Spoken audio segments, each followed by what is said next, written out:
Welcome back to our introduction to the book of Psalms. This is lesson number 4, and today we'll take a look at what we can learn and experience from reading the Psalms. There are 3 primary things that we can receive from reading and studying the Psalms. First of all, the Psalms give us knowledge. We read to learn. If you want to be a photographer, you read a book maybe called Photography for Dummies.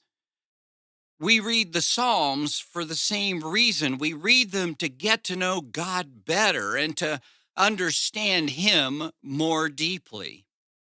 So, the first thing that we can learn and experience from reading the Psalms is knowledge about God. The second thing that we can learn from reading the Psalms is how the Psalms reflect normal human emotion.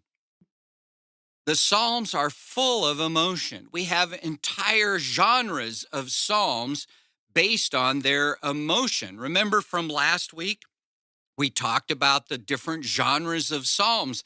The Psalms of emotion are the praise Psalms, the lament Psalms, and the confidence Psalms.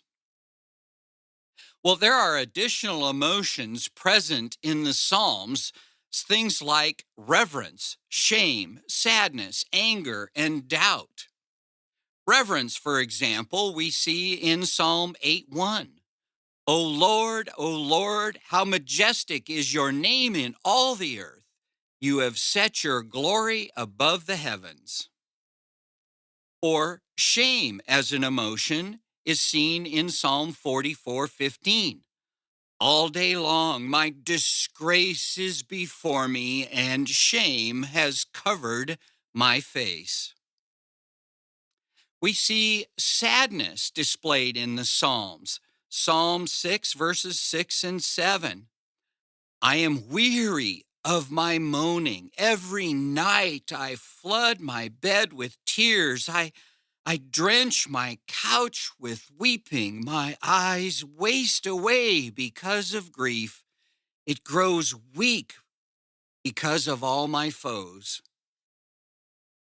Another emotion that we see frequently in the Psalms is anger, as expressed in Psalm 5:10. Make them bear their guilt, O God. Let them fall by their own counsels. Because of the abundance of their transgressions, cast them out, for they have rebelled against you. And finally, another emotion that we see frequently in the Psalms is doubt, like in Psalm 14:1. The fool says in his heart, there is no God. They are corrupt. They do abominable deeds. There is none who does good. So, Psalms reflect normal human emotions: praise, lament, confidence, and reverence, shame, sadness, anger, and doubt. They're all in the Psalms. The third thing that we get from Psalms is the Psalms direct our wills. Many of the Psalms direct us and instruct us in how we should behave. There are 3 broad categories of these instructional Psalms. First, there's the wisdom psalm. Wisdom psalms typically contrast righteous behavior with the wicked. So, for example, Psalm 32:1. Blessed is the one whose transgression is forgiven, whose sin is covered. The next type of instructional psalm is the example. Now, some psalms reflect examples of righteous behavior toward God, and you can identify a lot of these because many of them will take the form of I will. For example, Psalm 7:17. I will give to the Lord the thanks due his righteousness, and I will sing praise to the name of the Lord the Most High.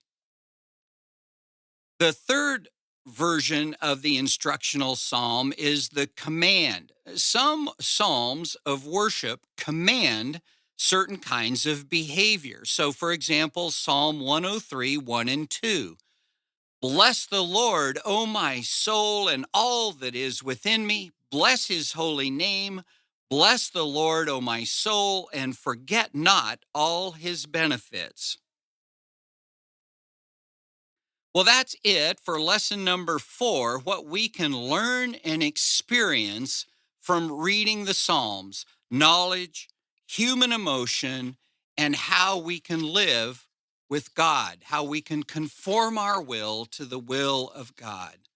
Next up is lesson number 5, where we will dig deep into the 2 key elements of Hebrew poetry.